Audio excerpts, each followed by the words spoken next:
Gökhan Kurtaran from Istanbul, from Turkey, from Hürriyet Daily News.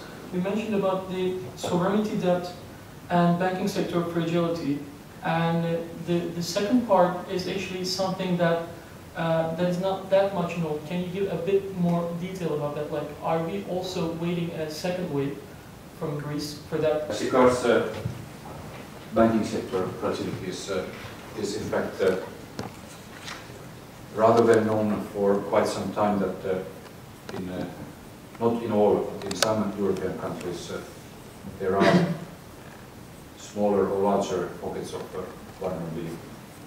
This means that the Greek crisis, or for that matter the Irish crisis or the Portuguese crisis, is not only related to those countries but to the European banking and financial system, because the impact of serious difficulties of Greece or other crisis countries would go through both the contagion effect to other sovereigns and through the chain reaction through the banking system in Europe.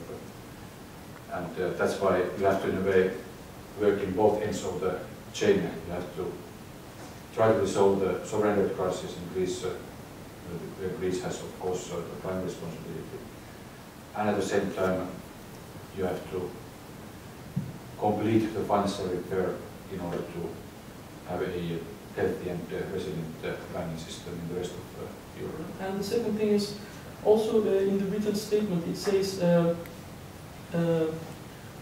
success of the program for Greece and the nature of private sector involvement in this. That is important. I mean, what is the sort of project for the private sector of Greece?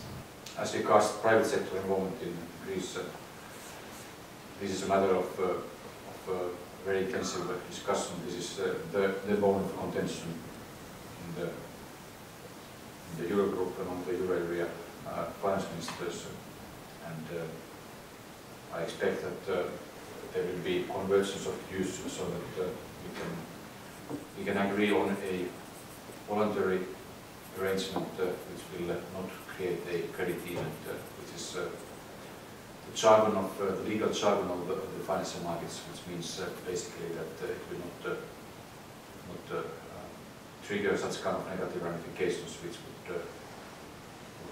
erode the credibility of assets as collateral in the banking system.